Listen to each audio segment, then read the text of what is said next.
इस दुनिया में पिरामिड्स ही ऐसे मॉन्यूमेंट्स हैं जो कि सबसे ज़्यादा रहस्यमय हैं। सालों के रिसर्च से ये पता चला कि ऐसे स्ट्रक्चर्स अभी के टाइम में बनाना पॉसिबल नहीं है। इसके पीछे बहुत सारे थ्योरीज भी हैं और काफ़ी लोगों का ये मानना है कि ये एंशिएंट एलियंस द्वारा बनाया गया है। मैं ऐसा इसलिए कह रहा हूँ क्योंकि ये सोच पाना भी मुश्किल है कि ये अभी के समय में ही इतने बड़े मशीन्स और क्रेन्स के बावजूद भी ये इतने वजन पत्थर नहीं उठा सकते। तो उस समय ये पत्थर ये कैसे उठाए होंगे? सिर्फ पिरामिड का एक पत्थर 2200 केजी से भी ज़्यादा भारी है, यानी कि 2.5 टन से भी भारी है।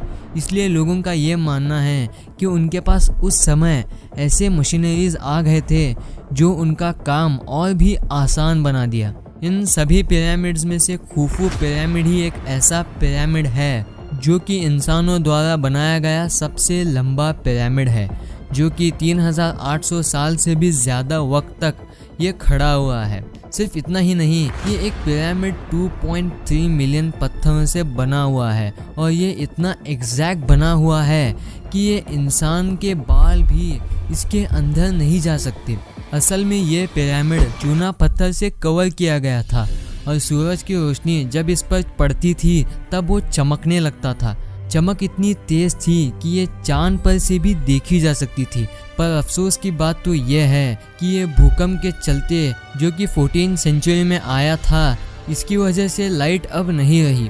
और एक बात है जो कि इस पिरामिड को यूनिक बनाती है, वो है इसके पैसेजेस जो कि ऊपर और नीचे दोनों तरफ जाते हैं, ना कि दूसरे पिरामिड की तरह। सिर्फ इतना ही नहीं, ये पिरामिड हमारे धरती के मास के सेंटर में है और यही बात इसे बहुत अजीब बनाती है और ये बताती है कि उस समय के लोग कितने स्किल्ड थे और उनके पास इतनी टेक्निक्स थी। लेकिन आज भी साइंटिस्ट इस बात से इनकार करते हैं कि उस समय इतनी मशीनरीज और टेक्नोलॉजीज नहीं थे कि ये इतने बड़े पिरामिड्स को खड़ा कर दें। काफ़ी साइंटिस्ट और लोगों का ये मानना है कि ये पिरामिड्स एलियंस की मदद से बनाए गए हैं, क्योंकि सिर्फ पिरामिड ही नहीं, स्टोनहेंज और ईस्टर आइलैंड्स भी ऐसे मिस्टीरियस स्ट्रक्चर्स हैं जिनकी मिस्ट्री अभी तक अनसॉल्व्ड है और उस समय ऐसे जीनियस स्ट्रक्चर देखने से वो इम्पॉसिबल लगते हैं। The great pyramid of Giza इसलिए बनाया गया था क्योंकि वो 4th डायनेस्टी के राजा खुफू ने अपने कब्र के लिए बनाया था, ताकि उनके मरने के बाद उन्हें वहां दफनाया जा सके।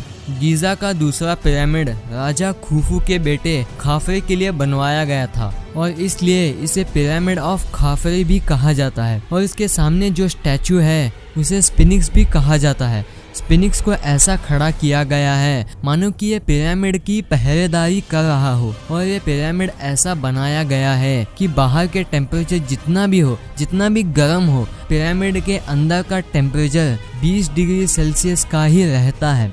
पर ये पिरामिड बाहर से जितना अच्छे लगते हैं, अंदर से उतने ही रहस्यमय है।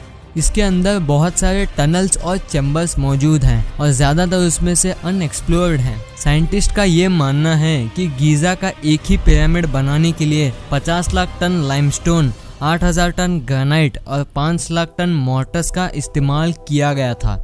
और इन पिरामिड्स को बनाते वक्त ये स्टार्स से अलाइन किए गए थे और ये इतने एक्यूरेटली अलाइंड थे कि आज के डेट में ये सिर्फ 0.5 डिग्रीज ही हिले हैं, जो कि ओरायन बेल्ट से अलाइन किए गए थे।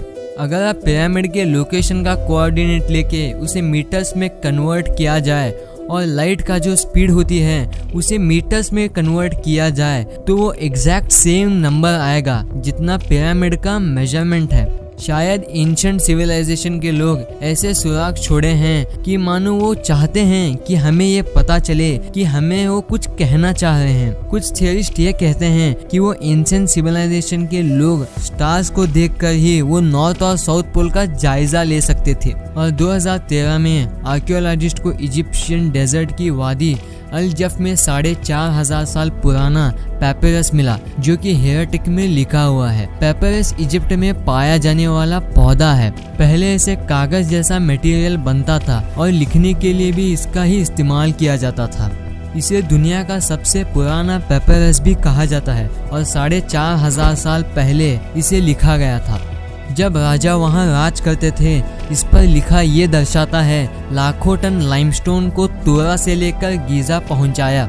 ये पेपरस इजिप्ट की राजधानी कायरो में अभी भी उधर के म्यूजियम में अभी भी मौजूद है। जब भी आप पिरामिड को देखोगे उसका अलाइनमेंट ओरियन बेल्ट से मैच करेगा।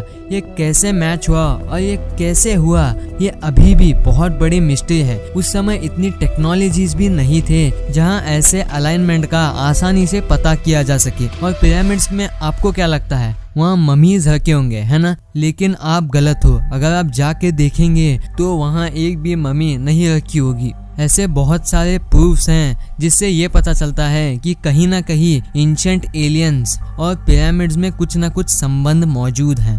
और अगर अभी तक चैनल को सब्सक्राइब नहीं किए हैं तो चैनल को सब्सक्राइब कर लेना और इस बेल आइकन को भी ऑन कर लेना। Thanks for watching.